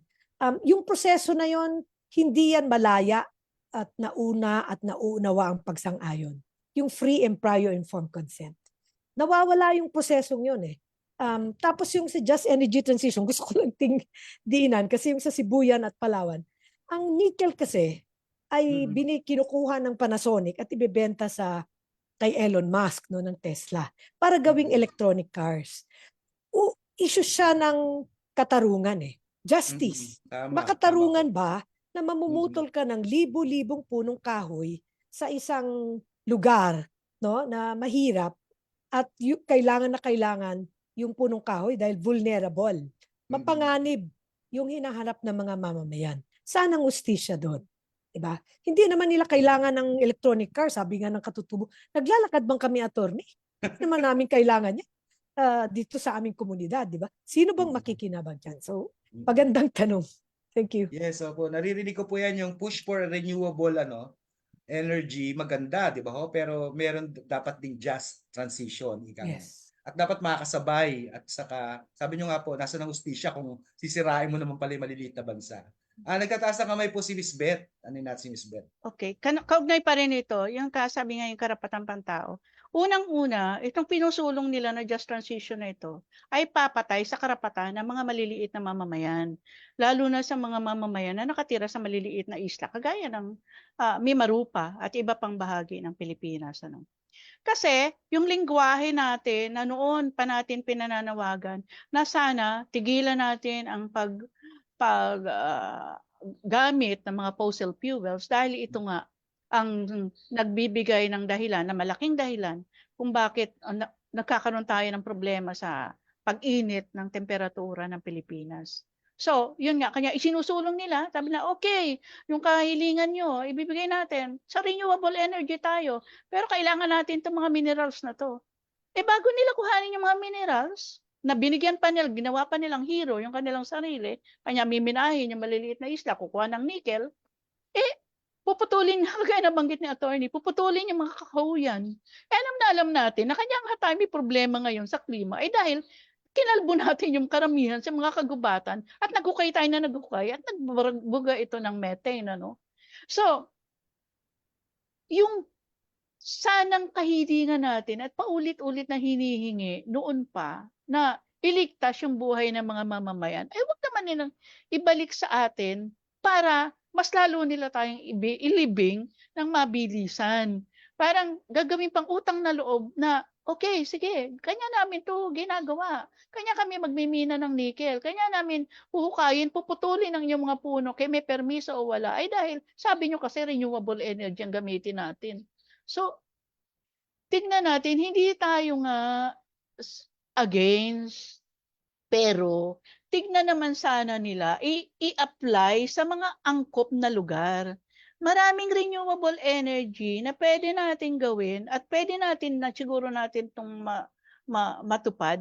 Pero napakagagaling na natin mga tao, napakarami ng mga scientifico. Sabi nga natin, gamitan ng siyensya. Ang dami nating mga scientists, ang dami na rin nating namina na hukay ng mga minerals. Bakit hindi tayo mag-focus dun sa sa pagre-recycle, pagre-reuse? Gamitin natin yung ating galing para iligtas ang planetang ito sa lubusang pagkawasak at lalong pagkakawawa sa mga mahihirap ng mga mamamayan na ang hangad lang naman ay maipreserba yung kanilang mga lugar para sa kinabukasan, para sa kanilang mga susunod na saling lahi. So, huwag tayong linlangin at sana yung mga nasa pamahalaan na nagsabi na sila ay magiging lingkod bayan ay totohanin yung paglilingkod sa bayan. Hindi sana tayo gawing tau-tauhan at pangawalang isip na pipiliting lulukin natin yung mga katwiran, yung mga ideya na kanilang isinasampal sa atin na halatang halata naman na ito ay siyang magpapahamak sa ating lahat.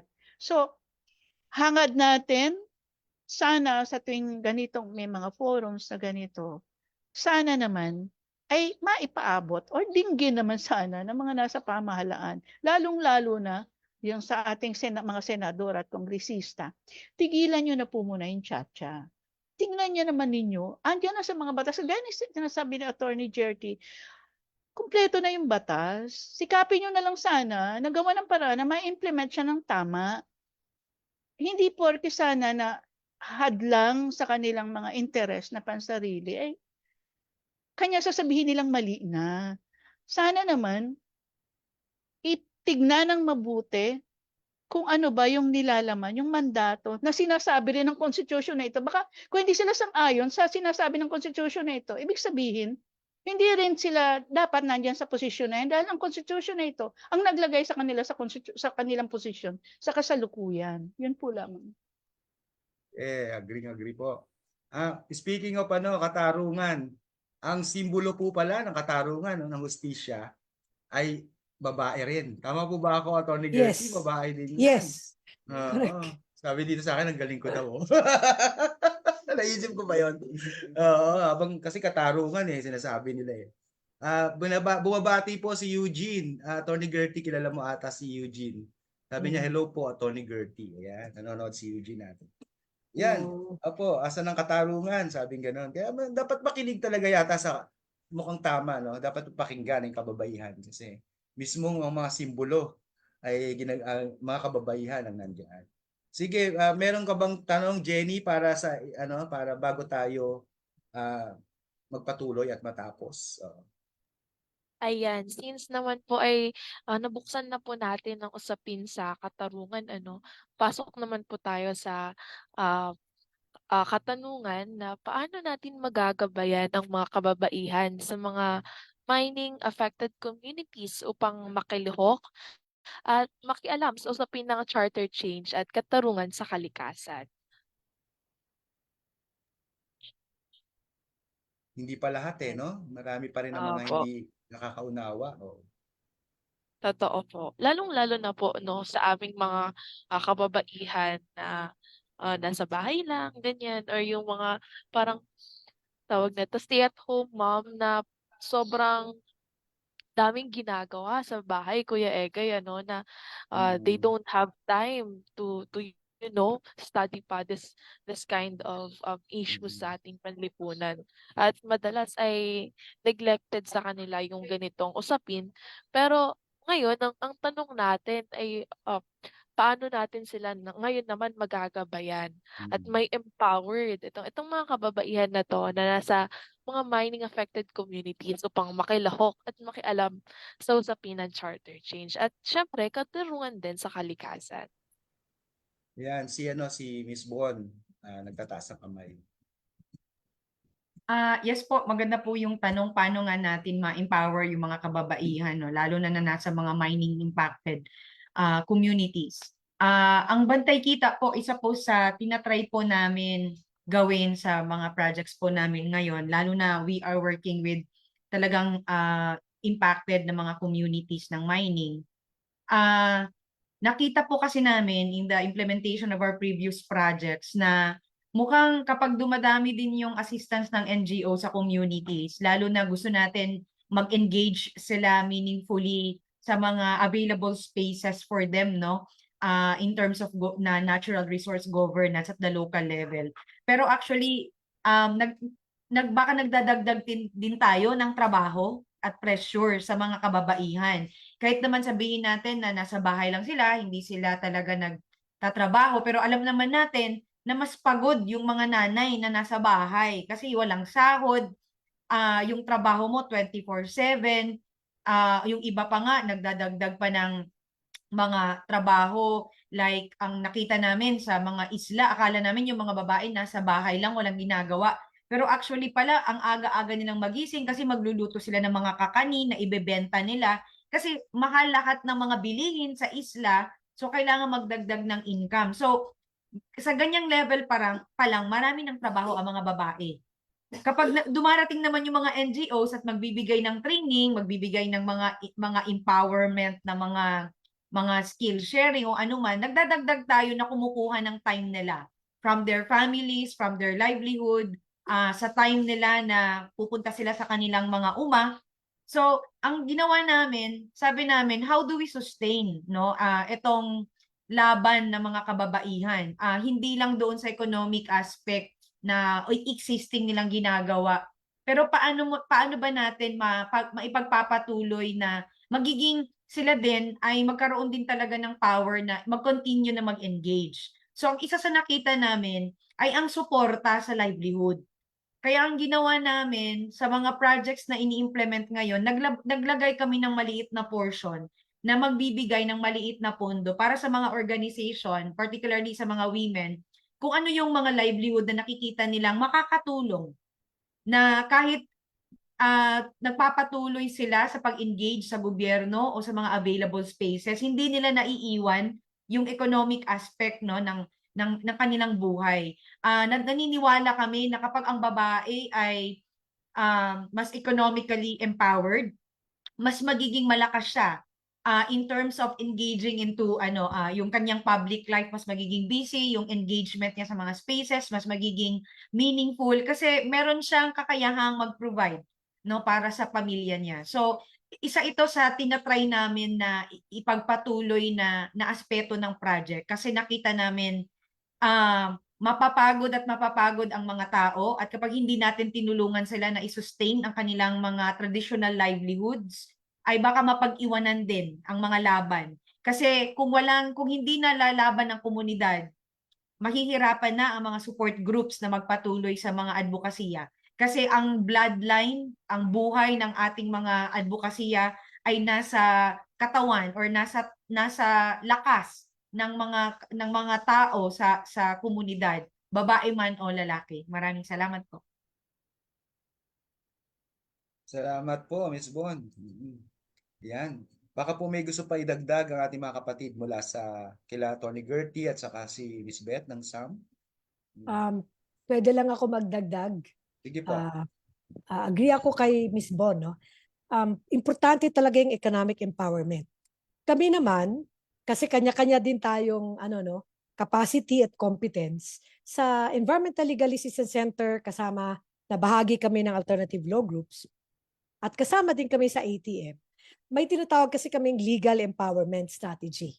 At bahagi doon yung pagpapalakas ng kakayanan,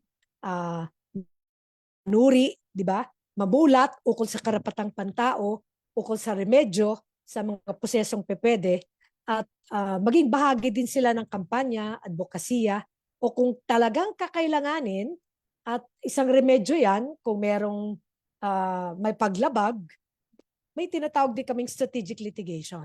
Yan, huli na yan kasi masalimuot yan, Egay, no? Jen. Pero gusto kong bigyan diin yung pagpapamulat. Hindi lang kasi siya simpleng information education campaign. Pinag-aaralan mo ano yung proseso, ano yung approach, methodology, at yung laman, content ng impormasyon. Kasi lalo na ngayon, ang dami ding fake news, di ba? Sa social media. Paano mo siya ma-counter? Paano mo ma-counterbalance? So, bahagi dapat ang participatory process ng paglilikha ng impormasyon. Dapat resulta siya ng assessment. So, may tinatawag kaming information education or training needs assessment. Kasama sila. Tanungin, ano ba talagang kailangan nyo? Ano bang mga katanungan ninyo? Hindi namin alam ano ba ang environmental impact assessment. Ano ba ang pagmimina? Ano ba ang kaibahan ng quarry at mina? Ano bang remedyo namin? Makakapunta ba kami sa barangay? So maraming katanungan ng kababaihan dyan. At kami sa isang proyekto ngayon na maliit pa, nagtatag sa suporta to ng the Asia Foundation with also some members of the ALG, yung Women Environmental Defenders. May We Defend. Alam ko, We Defend to si Bon at saka si Beth. No? Kahit na hindi man formal, may WEDS tayong tinatawag. Kasi para distinct, no? Malinaw na yung papel nila bilang taga-aruga, nurturing, patient ang kababaihan. May attention to details. Kaya nga even for economic projects, livelihood, makikita mo ang bookkeeping dyan, kababaihan. So, ang akin lang, balikan ko lang yung ginagawa natin na kahit sa pagpapamulat, kahit gusto mo silang maging mapanuri, may proseso doon para masiguro mo na mata mo yun. Hindi siya galing lang sa atin. Sila mismong magsasabi na, ito, kailangan namin to eh. Bakit ganito? Bakit ganitong proseso? Bakit walang remedyo? So makikita tayo, natututo tayo mula sa kanila.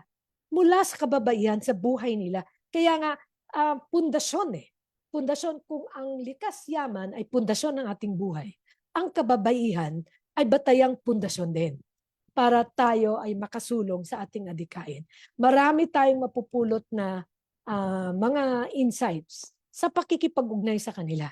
Kasi maraming kwento, makulay ang kwento ng kababaihan. Lalo na yung binanggit ni Beth at ni Bon, na apektado ng pagmimina. Marami, maubusan tayo ng oras, Egay, Jed. Pero gusto ko lang sabihin na itong masalimuot na proseso ng pagpapanday ng kaalaman, kailangan mapalakas din ang kanilang kakayanan at inspirasyon yan eh. Sila mismo ay makakapag-inspire ng iba pang kababaihan. Nakita ko yan sa proseso. At kailangan mapanday natin yan. No? Kailangan siya mapanatili at masustain. Thank you. Yes. Oo. Salamat po, Attorney Gertie. Mukhang ano na po tayo, nasa dulo na tayo ng ating talakayan. Ano? Parang na-enjoy naman natin. Ano? Sana na-enjoy din ng ating mga ilan lang naman na nakapanood. Ano? At sana ganahan sila, ma-inspire sila ng ating mga kababaihan na yun, magpalaganap nitong ating o mag-share nitong ating discussion ngayon. Pwede po yan kasi after the live, ito po ay matatagpuan pa din sa Facebook page ng Philippine Alliance of Human Rights Advocates na kung saan nandun po recorded itong ating live discussion at pwede po itong ma-share, di ba? Kaya Jenny, baka meron kang last o ilang pang katanungan na pwedeng i-share sa ating mga kababaihan na nandito ngayon ng mga panelists. Ayan, Kuya Egay. Habang naghahanda po si Jen, babasa na po tayo ulit ng ilang sa mga nandito sa post natin. Sabi nga ng isang datu, sabi ito ni Berhida Donyos, sabi nga ng isang datu, kung saan sakop ng buong kaadti nila ang pagmimina ng iba't ibang mining company, lupa lang ang pagkakaalam ko ang kukunin. Bakit lahat ng laman ng lupa tulad ng mga kahoy, sorry, gumalaw yung aking ano, sana. Ayan, tulad ng mga kahoy at ibis, pawala na kaming karapatan. Tanging pagsasaka lang ang alam naming kabuhayan. Unti-unti na itong nawawala. Limitado na ang pagpunta namin sa aming sakahan. Nag-aaway na nga kami dito dulot ng unti-unting pagkawala ng aming kultura, ng aming sense of unity. Nagkawatak-watak na kami. Hindi po nabayaran ng halagang 1% royalty yung nawawalang freedom doon sa pag-alaga namin ng aming yutang kabilin. Ano pong yutang kabilin? Visayan Ancestral term ba to? domain. Ancestral domain. Okay. Pamana Ayan eh. po. Parang pamana. Lupang pamana. Lupang Lupang pamana. pamana. Kasi yung kabilin eh, no? Tapos si Beverly, tinatag siguro niya yung kanyang mga kakilala pa. Ayan. Nanonood pa naman po. Meron pa nang nanonood sa atin. Si Nelly Tuazon, yan, is watching. Ayan. Sige po. Last question for the panelists. Meron ba tayo, Jenny? Meron pa ba? For the last question, Kuya Egay, ito talaga yung pinaka gusto kong tanungin pa simula kanina, no? Parang, Nawawala ka, Jenny? Ayan. ayan, Sorry. hello po. Yan. Oo, Ayan. yan. Ayan, Kuya Egay, at para sa ating mga panelists, ito talaga yung pinaka gustong-gusto ko nang itanong kanina pa, no?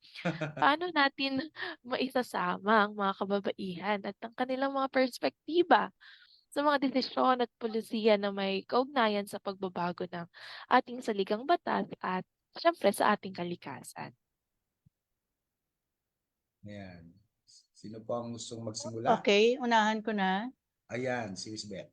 Naipaliwanag na rin ni Miss Beverly at saka ni Attorney Gertie kung ano yung dapat na isaalang-alang upang magkaroon ng malayang pagtugon at pakikibahagi ang mga kababaihan.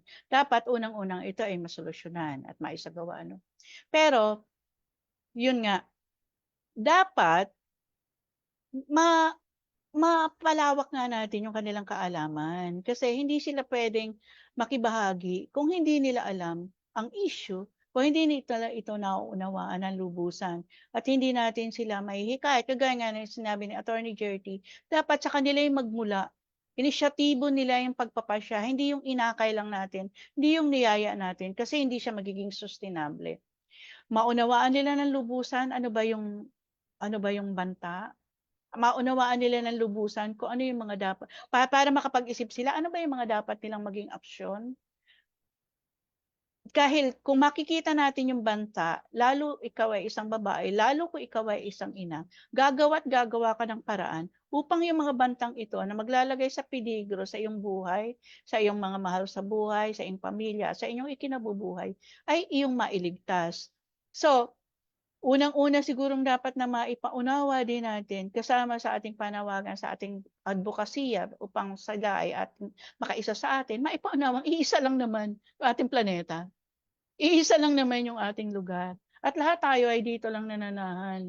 At lahat tayo ay nangangailangan ng tubig, ng hangin. Ano man ang iyong estado sa buhay, kahit ilang degree, ilang diploma, ilang awards ang iyong natanggap, kung wala kang malinis na hangin, wala kang malinis na tubig, wala ring mangyayari sa buhay mo, walang pakinabang anumang material na bahagay dito sa lupang ito. Kanya, unang-una, maunawaan nila ito para sila na mismo ang magkaroon ng pagpapasya na dapat na ito ay pakilahukan nila upang ito ay mapangalagaan, upang ito ay mapanatili at maipamana sa ating mga susunod na henerasyon at lahat din ng banta, lahat din ng mga tao o grupo o aspeto na makakasira sa lahat ng mga bagay na ito na napakahalaga para sa buhay ng bawat isa ay atin ding labanan ng sama-sama. Yun lamang po. Thank you. Guy and Jen. Yes po, yes po. Susunod na ako, no, kasi wala oras. Binanggit ko kanina yung proseso. Napakahalaga na ang proseso, matyaga ka. Matyaga ang mga kababaihan eh. Pero kailangan yung sinabi nga ni Beth, no, yung pagkakaintindi nila, ano ba ang esensya ng pagmimina? Ano bang umiiral ng patakaran? Sino bang nakikinabang? Anong epekto? At ano yung remedyo nila? 'Di ba? Kung merong salungat sa umiiral na batas. Sa tingin ko, ang batas natin ay nagpo-provide niya. No? Sa saligang batas, alam niyo yung Fisheries Code, sa Fisheries Aquatic Resources Management Council, nandun ang babae. Nandun ang representative ng kababaihan sa Local Government Code at even sa IPRA Law. Ang IPRA Law may provisions talaga on women, no? and children. Yung ibang environmental laws, wala yan na stress. Binabanggit ko yung mga batas na to kasi napakahalaga na binibigyan ng oportunidad at pagkakataon na lumahok ang kababaihan. So yung tanong ni Jenny, paano yung perspectives nila, yung kanilang balangkas pananaw, ay maging bahagi ng proseso. Pag ikaw ay lilikha ng programa o lilikha ng patakaran, ordinansa man o programa, kailangan tugon yon sa kanilang pangangailangan, di ba? Sa kanilang need. So, tayo, kailangan yung proseso ng pag-advocate na dapat transparent, bukas, participatory yung proseso. So, kung ano man ang dinadaanan, consistent tayo dapat doon. Kung sa pagsasagawa ng batas, kung may proyektong papasok, may free and prior informed consent man, di ba? May local development plan ba sa barangay, o ano pa mang proseso, dapat ang kababaihan ay lumalahok doon. At ang kanilang pananaw ay nandoon, no? Considered siya. Kasi kung hindi yan magagawa, ikinalulungkot ko talagang hindi magiging tugon kung ano man yung plano at programa. Yung sinasabi kong makulay na kwento nila, dapat captured yun eh. Dapat nakukuha yun sa iba't ibang uri ng pagpaplano. Kaya very conscious ako doon sa process, sa planning, di ba? At dapat may yung human rights, yung kakayanan nila na gamitin yung kanilang karapatan. Binanggit ni Beth yung pagpapalalim ng kamulatan. Ito pong lahat ay hindi po madali sa mga nakikinig. Si Beth, si Bon, ako, hindi sa pagmamayabang, ay matagal-tagal na sa adikaing ito at kailangan ang pagtsatsaga. Yung patuloy na pagmamatiyag, nakakapagod man, ay kailangan gawin. Pero dapat mapuno tayo ng inspirasyon dahil marami din tayong tagumpay. Maliit man o malaki, pagpulutan natin ng inspirasyon yun. Salamat. Yan, bago natin tawagin si Miss Bon. Parang ano na rin to, parang last message yung dating na ginawa ng ating mga kapanelista. Maraming kasaysayan ng tagumpay. Gusto ko yan, maraming tagumpay. Kasi kaya nga may Women's Day. Yan, isa sa mga tagumpay ng ating mga kababaihan. No? Historical yan. Huwag na nating baybayin pa na masyado, pero hindi magkakaroon ng pag-alala sa araw ng kababaihan kung hindi nagkaroon ng pagmamarka sa kasaysayan. Kung hindi ako nagkakamali, nagmamarunong na naman ako. Ito yata ay pagtutulak ng mga manggagawang kababaihan ng panahon noon. At saka maraming mga movements, ang mga nabuo na ang nasa unahan ay kababaihan, lalo yung pagtutulak nila na makarapatang makaboto, di ba? Tinulak yan ng mga kababaihan. At kaya, pero biro lang po ito, no? Kaya yata ang pangalan ng ay demokrasya, di ba? Kasi hindi para bang para magkaroon ng participate, di ba? Paglalahok ang mas nakararami. At nung panahon na yan, ang nagpilit na maging kalahok sa politika, di ba? Ang mga kababaihan. Sige po, Miss Bon ng Bantay Kita. Ako po ay sumasang-ayon sa mga punto po na binigay ni Ma'am Beth tsaka ni Attorney Gerthy. Marami din po akong natutunan sa mga sharing po ngayong hapon na to. Gusto ko lang din po idagdag, kakabisita po namin sa mga nickel mining host communities ng Agusan del Norte, Dinagat Islands at saka ng Claver, Surigao del Sur, yung mga indigenous peoples din po natin doon. Doon ko po nakita ulit na experience ulit na masyadong advanced yung mga usapin, masyadong mabilis, masyado ng marami. Pero kapag nakalimutan pa rin, no, na kapag hindi pa rin nagpa-function ng maayos yung mga basic social services na binibigay ng gobyerno, lalong-lalo na sa mga kabataan, no, kababaihan, mahirap nang isulong yung iba pang gusto mong itulak. Kasi kapag napag-iwanan ang mga sektor na to sa pag-deliver ng maaayos na services sa kanila, apektado na ang kanilang education, apektado ang kanilang health. Ano pa bang ma-expect natin in the future kung hindi natin hindi aayusin ng mga local governments and national government yung paggawa ng mga mandatong ito para sa komunidad. So, at the end of the day, connected at related pa rin lahat ng mga efforts natin regardless kung anong sector tayo nanggagaling. At sana huwag nating kalimutan yung mga basic na mga serbisyo na ibibigay sana natin sa mga komunidad, lalong-lalo na for the part of the local governments and national government. Kasi ang lahat ng ito would require maayos na pag-iisip, matibay na pangangatawan, lahat na, no? So kung wala itong mga basic na ito, how can we expect our local communities and indigenous peoples to continue the fight against mining externalities? Maraming salamat po. Kami mag-share ni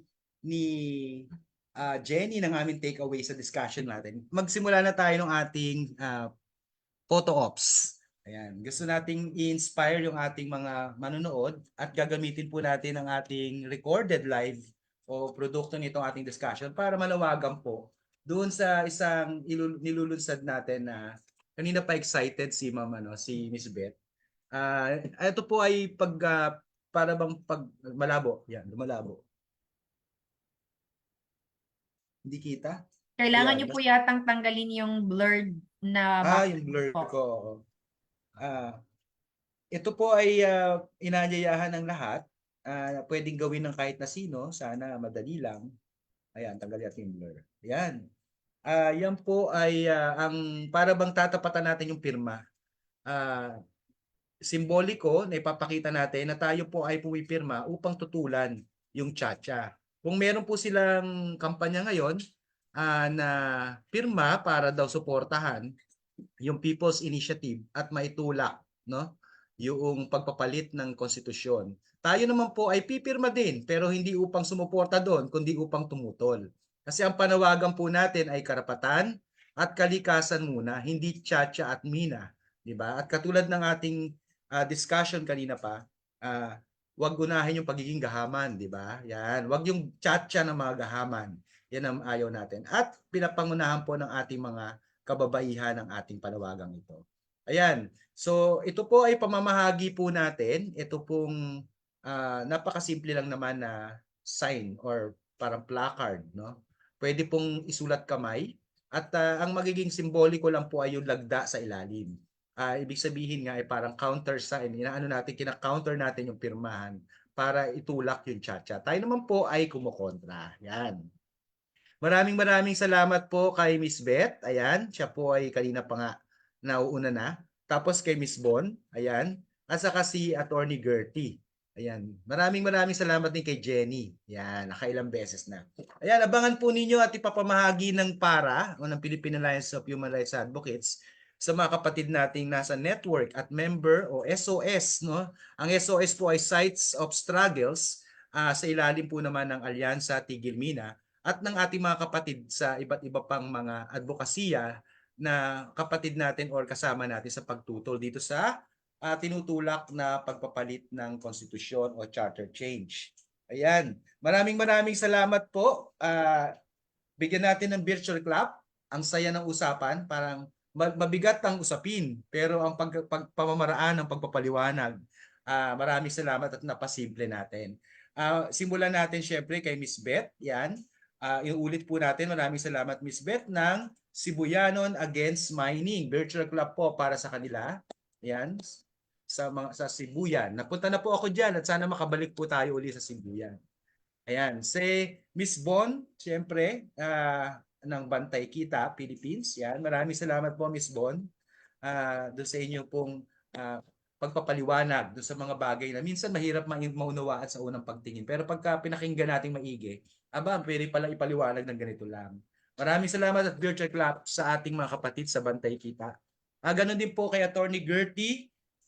Si Attorney Gertie po ay mula sa ELAC sa Palawan. Ayan.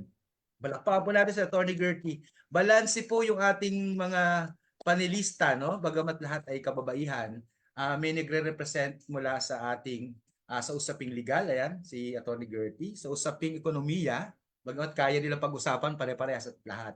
At ganoon din si Miss Beth mula naman po sa apektadong komunidad. Actually, affected din yung Palawan, yung kinalalagyan ni Attorney Gertie. So yan po, ito po ay bahagi pa din, inuulit lang natin no Jenny, bahagi ito ng Mining Hell Week.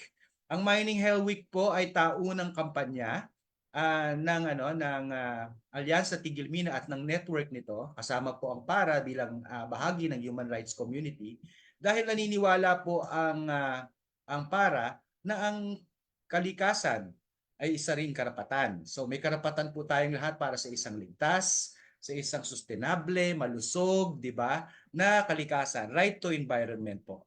At ganoon din po, lalong-lalo na nanawagan ng PARA sa usapin din ng hustisya at katarungan kasi dapat nakatingin tayo doon sa mga apektado, lalong-lalo na yung mga marginalized at yung mga api o yung mga mahihina sa ating lipunan. Mahihina pero sila po ang pagpinakinggan natin malalakas pala. Lalong-lalo na po kung nagkakaisa po ang mga kababaihan lalo bilang isang sektor. Ayan, maraming salamat po sa inyo ulit. Yan, kami naman ni Jenny, ano ba ang take away natin? Pakinggan natin ang kabataan mula po sa Junior Alco Philippines, si Jenny. Ano bang take away mo, Jen? Ayan, thank you so much po sa ating mga panelists. No? Sobrang dami kong natutunan ngayong araw. At bilang pagtatapos din po ngayon sa ating paggugunita sa Pandaigdigang Araw ng mga Kababaihan, pinagdiriwang natin ang kahangahangang tagumpay ng mga kababaihan at ng pagiging matatag ng di papaaping diwa ng mga kababaihan sa mundo. At nakita po natin sa mga stories ng mga kasama nating panelists na si Attorney Gertie, si Miss Bon at Miss Beth, mula sa leader at mula sa mga leader at sa mga tagapamunuan ng government at ng NGOs and other organizations ay pinakita na may kapangyarihan ang mga kababaihan. totoo na empowered sila. At sila yung mga unsung heroes ngayon sa ating modern society. At naintindihan din natin, Kuya Egay, no, na ang mga tawag nito, ang mga norms, ang mga ah, hadlang na kinakaharap ng ating mga kababaihan ngayon ay nagbubukas ng daan patungo sa isang mas inklusibo at pantay na mundo kasama ng paglaban at pagbabalangkas ng pakikibaka ng ating mga kababaihang kasama natin, no? At sa pagkakataong ito, no, mas patibayin sana natin ang ating mga pangako sa pagkapantay-pantay ng kasarian at palakasin ng mga boses ng mga kababaihan at pagsikapan din natin ang isang hinaharap kung saan ang bawat babae at ang bawat batang babae ay maaaring umunlad din katulad natin ngayon sa isang malaya at malaya mula sa diskriminasyon at kung ano-ano ang mga pakikibakang kinakaharap natin ngayon. At ayan, maraming maraming salamat po sa Farah at of course Attorney Gertie, Miss Bon at kay Miss Beth sa inyong pagsama sa atin.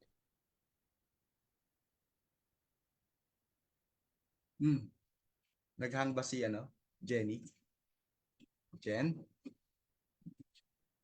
Ayan, oo, mukhang mukhang sumakto no sa pagpapaalam ni Jen. Medyo na-late lang siya ng kaunti. Nagsara na yung kanyang internet. Ganun din po ang pagpapasalamat natin kay Jenny no sa kanyang grupo. Ay Jenny, hello, okay na? Naputol ka kanina, nakahang ka. Hanggang saan po yung narinig niyo? Sa simula po ulit. Joke lang. Hindi, pero nandun ka na sa dulo, nagpapasalamat ka. Yun. Okay na. Ayun po, ayun. Uulitin ko na lang po yung aking pasasalamat. Nagpapasalamat po ako sa Farah. Of course, ang ating kasamang attorney Gertie, ang ating kasamang Miss Bon, at Miss Beth sa kanilang mga madamdaming mga pahayag ngayon, no? At mga kuro-kuro po patungkol dito sa kalikasan at sa saligang batas. At binabati ko po kayo, no, ng maligayang pandaigdigang araw ng mga kababaihan. Yeah. At sana po ay palakasin pa natin ang ating mga tinig at ang ating pagbabalangka sa isang malaya na lipunan. Yan, salamat uli, Jenny. Thank Ako you so maunti much lang, po. sasabihin ko na lang siguro, no. Kailangan talaga nating ang kausapin ang mga kababaihan. Mahalaga ang kanilang sabihin natin tungkulin, strategic silang kausap. Kayo, mga kababaihan. Kasi kayo po ang umuimpluwensya sa inyong mga asawa at impluwensya ninyo ang inyong mga anak. So kung gusto natin ng pagbabago, di ba? Ng ng pag-organisa, ika nga. Ang isa sa pinakamahusay na mag-organisa daw ay ang mga nanay. Ang mga kababaihan lalo organisado daw yan sa pag-aalaga ng gamit, di ba? Paglinis ng bahay, pag-organisa ng kanilang buhay. So, maraming salamat, napaka-corny ko pero sana may sense. Ayan. Maraming salamat din po sa Alyansa Tigil Mina at again sa ating mga ka-partners, isang mabuti, 'di ba? Malusog, 'di ba? Sapat, ligtas, 'di ba? Na araw ng kababaihan para po sa lahat. Maraming salamat. Thank you. Yes, congratulations po. Maraming salamat. God bless. Hanggang sa ulitin po, i-announce po natin yung mga susunod na episode. Maraming salamat. Baka Thank may you gusto po. po kayo shout out. Yan, oo. Habang ako'y naghahanda ng closing video natin. God bless Attorney Gertie, Miss Bon, Yes. and Kayo Jen. din. Mabuhay. Mabuhay po tayong lahat. Mabuhay po. God bless, Egay. Yeah.